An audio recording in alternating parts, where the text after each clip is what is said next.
Bonjour et bienvenue sur J'améliore mes maths.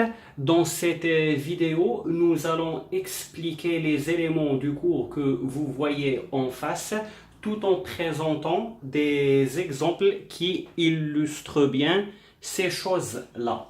Alors, pour commencer, donc, on a une fonction f qui est contenue sur un intervalle i et on a une fonction g qui est contenue sur ce même intervalle et on a une constante réelle k.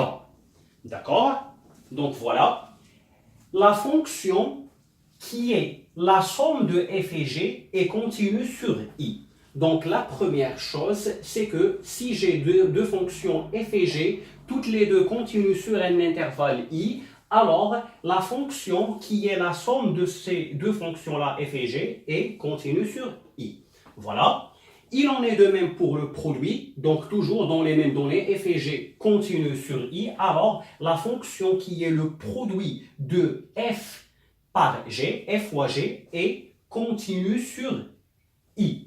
La troisième chose, maintenant j'ai pris que la fonction g, donc j'ai une fonction g qui est continue sur un intervalle i, et j'ai une constante k. En effet, le produit de la fonction g par une constante k est continu sur l'intervalle i lorsque la fonction g est continue sur i.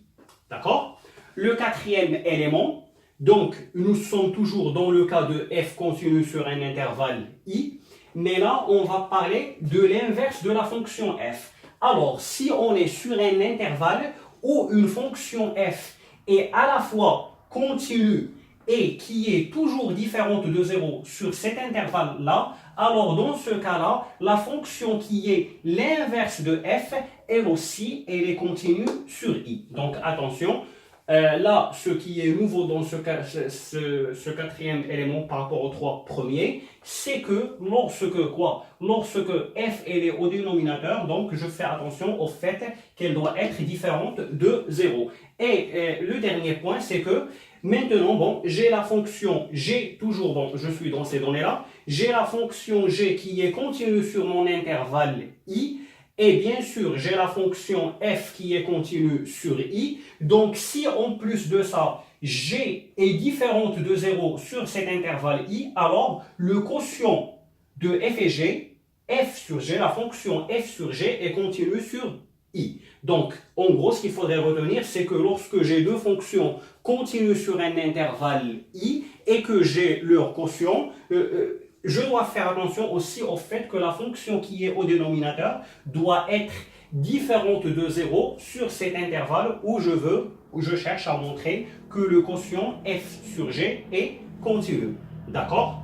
Donc, nous allons effacer tout ça et on va voir brièvement quelques exemples. On va aussi profiter pour faire des rappels sur certaines fonctions que l'on rencontre souvent. Alors, donc on va essayer d'aller dans le même ordre. Alors, je vais prendre une fonction h de variable x qui est égale à ln de x plus 1 sur x. Bon, j'ai oublié de dire une chose, mais c'est rapide. Tout ce que j'ai expliqué est valable dans le cas de la dérivabilité. C'est-à-dire, en gros, maintenant, voilà, vous allez être un peu autonome. Ce qui était écrit, vous le prenez, vous effacez partout le mot continu et vous mettez le mot dérivable et vous allez obtenir votre cours. C'est-à-dire que tout ce qu'on a dit, par exemple, lorsque f et g sont toutes les deux dérivables sur un intervalle i, alors la somme de f et g, la fonction qui est la somme f plus g, est dérivable sur i. Donc voilà, tout ce qu'on a dit concernant la continuité, il est valable aussi pour le cas de la dérivabilité. Du coup, dans ces exemples-là, une fois on va parler de continuité, une fois on va parler de dérivabilité. Ben pour ce tout premier exemple, je vais commencer par la dérivabilité. Mais tout d'abord, il faudrait que je donne mon domaine de définition, que je vais noter D de H. Alors rapidement, bon, je ne vais pas tout rédiger concernant le domaine de définition, ce n'est pas l'objet de ce cours. Regardez, là j'ai la fonction, j'ai un x à l'intérieur de ln, donc ce qui nécessite que x soit strictement positif, c'est-à-dire déjà là, il faut, déjà là ça renvoie à l'intervalle 0 exclu jusqu'à plus l'infini, et là j'ai la fonction inverse qui n'est pas définie lorsque x est égal à 0. Et la condition différente de 0, elle est vérifiée dans cet intervalle. Du coup, ça sera lui mon domaine de définition. Alors, d de h est égal à 0 plus l'infini. Alors maintenant, je réponds à la question déterminer le domaine de dérivabilité de la fonction h. Alors, je vois bien que ma fonction elle est sous forme de somme de deux fonctions. Donc, il faudrait que je trouve l'intervalle. Bon, là, je veux le domaine de dérivabilité, donc je vais chercher le plus grand intervalle où les deux fonctions sont dérivables. À savoir que là, je suis déjà limité. Je ne suis plus sur R, mais le domaine de définition, donc là, je suis au maximum, cette fonction sera dérivable sur son domaine de définition. Le plus grand intervalle sur lequel cette fonction-là, h, est dérivable, peut être dérivable, c'est 0 plus l'infini. Donc, on va voir. Donc là, j'ai quotient de deux fonctions. Regardez, moi, je sais que la fonction qui est associée à x, elle est de x, elle est dérivable sur cet intervalle. Est dérivable sur 0 plus l'infini. Et c'est le cours sur la fonction ln qui me le dit. La fonction qui est associée à x, ln de x, elle est définie et continue et dérivable sur l'intervalle 0 plus l'infini. Et attention, c'est ouvert du côté de 0. Donc là, il n'y a pas de problème. Maintenant, quelle est la deuxième fonction? C'est n sur x. D'accord? Alors, le cours sur la fonction inverse me dit qu'elle est définie et continue et dérivable sur l'intervalle, plutôt bon sur le domaine, moins l'infini 0, union 0 plus l'infini. D'accord? Donc, à chaque fois où je suis sur cet intervalle, ou un intervalle inclus dans celui-là, ou un intervalle inclus dans celui-là, moins l'infini 0, la fonction inverse sera dérivable. D'accord? Donc là, je peux directement dire que la fonction qui est associée à x, 1 sur x, est dérivable sur 0 plus l'infini. Et maintenant, voilà, c'est quoi ma fonction h? Elle est la somme. Donc là, je vais écrire, bon, pour aller vite, je vais dire, alors, h est dérivable sur 0 plus l'infini, car elle est la somme de deux fonctions dérivables sur 0 plus l'infini. Je répète, on va écrire h est dérivable sur 0 plus l'infini, car elle est la somme de deux fonctions, L et L, dérivables sur 0 plus l'infini. Alors, on va effacer ça. Et je vais prendre une deuxième fonction que je vais appeler aussi h de x. Alors, la deuxième, cette fois-là, elle est égale à racine de 2x moins 1 que multiplie 3x carré plus 7 divisé par x plus 1.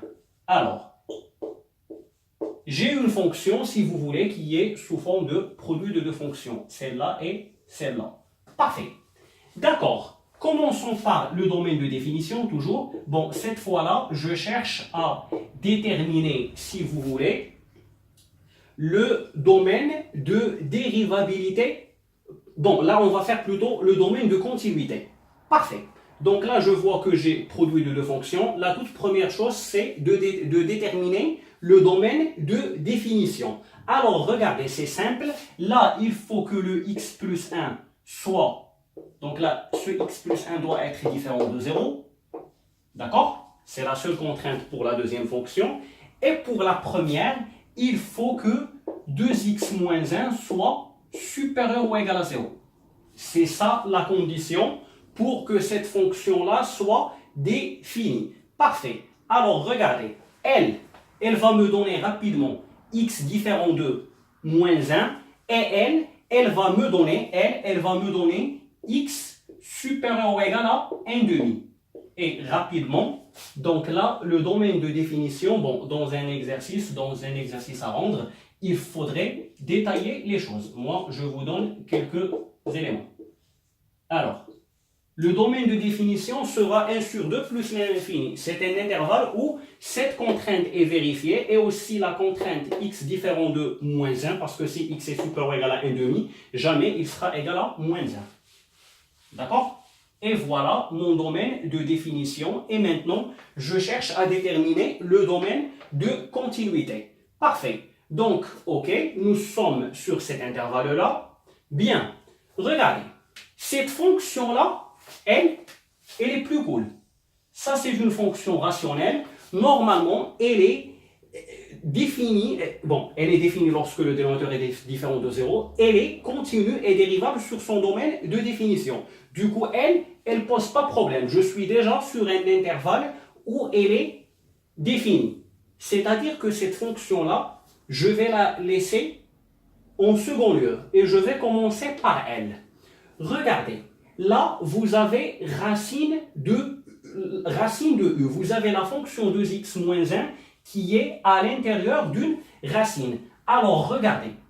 D'abord, la première chose, c'est de montrer quand est-ce que L, racine de 2x moins 1, est continue. Ça, c'est facile. Regardez.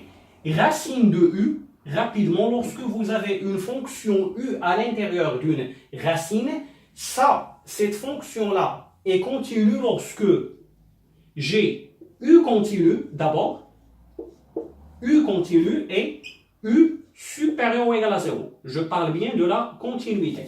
D'accord? Le cas de la dérivabilité, racine de u est dérivable lorsque u est dérivable et u strictement positive. Bon, je vais effacer ça. Et là, rapidement, pour aller vite, regardez. Le 2x moins 1, je sais qu'il est supérieur ou égal à 0 sur l'intervalle 1 sur 2 plus l'infini. Parce que cet intervalle, on l'a trouvé en résolvant l'inéquation 2x moins 1 supérieur ou égal à 0. Donc, rapidement, ce qu'il faudrait faire, c'est affirmer que la fonction qui est associée à x, 2x moins 1, est quoi? Est continue sur l'intervalle 1 sur 2 plus l'infini, numéro 1, et numéro 2, bon, elle est continue sur cet intervalle. Pourquoi? Parce que c'est une fonction affine. Les fonctions affines sont continues sur leur domaine de définition. Parfait. Donc, continue sur cet intervalle, 1 sur 2 plus l'infini. Et aussi, on peut dire et 2x moins 1 supérieur ou égal à 0 sur l'intervalle 1 sur 2 plus l'infini.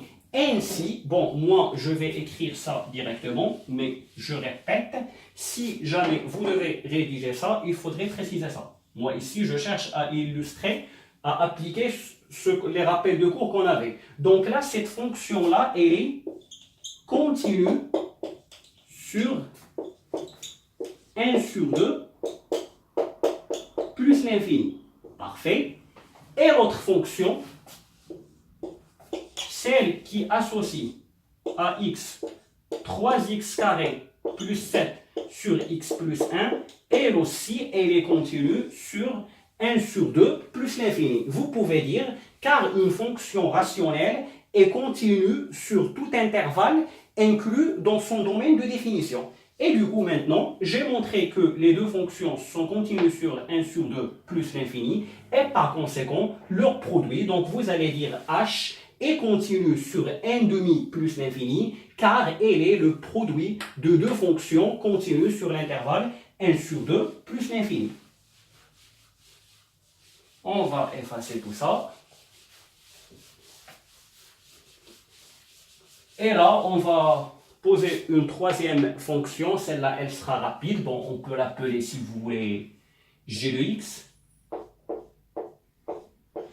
Elle est égale à quoi? Elle est égale à 6 que multiplie exponentielle x. Regardez, pour aller vite, la fonction exponentielle est définie sur R. et là, elle est multipliée par un nombre, donc ceci ne pose pas de problème, multiplié par une constante, d de g est égal à r. Et là, regardez, ma fonction, c'est quoi? C'est le produit de exponentielle x par une constante. Bon, là, on a... Bon, de toute façon, ici, le domaine de continuité et de dérivabilité, c'est la même chose. Si vous voulez, bon, on rédige là le domaine de continuité. Regardez, facilement, je peux dire que cette fonction-là est, bon, pour aller vite, continue sur r.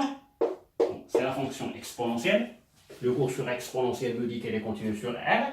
Et du coup, je vais dire, donc, la fonction g est continue sur r, car elle est le produit d'une fonction continue sur r par une constante, qui est 6. Donc voilà la troisième.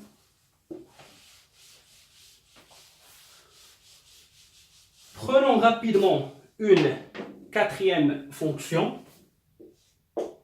que je vais appeler tx, qui est égal à 1 q divise exponentielle x plus 2x plus 3.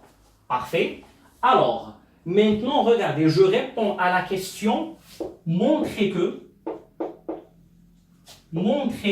que t est dérivable, d'accord, sur 0 plus l'infini. D'accord? Bon, là, on ne nous demande pas de trouver le domaine de dérivabilité de cette fonction, mais uniquement de montrer qu'elle est dérivable sur un certain intervalle. Du coup, là, j'ai quoi? Regardez, ma fonction, elle est sous la forme de 1 sur une fonction. Vous savez, si vous voulez, toujours, c'est bien de poser le domaine de définition. Là, regardez,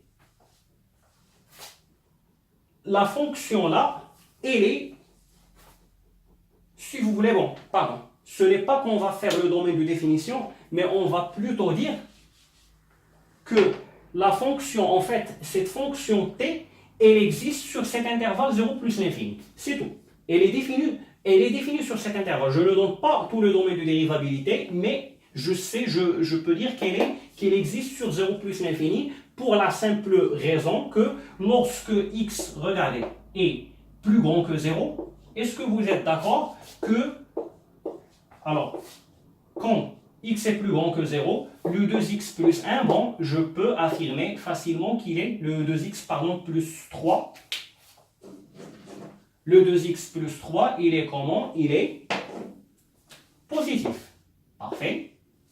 Et à ça, je rajoute exponentielle x, qui est toujours strictement positif. Du coup, bon, je sais que quand je suis sur 0 plus l'infini, le exponentielle x plus 2x plus 3, il est strictement positif. Et on est d'accord que quelque chose qui est strictement positif, elle ne sera jamais égale à 0. Donc, je sais très bien, bon, parce que la condition pour définir une fonction sous forme d'un quotient, bon, ça dépend des cas, mais déjà il y a cette condition-là, on la trouve toujours, et peut-être, selon les cas, une autre condition par rapport au numérateur ou quelque chose d'autre.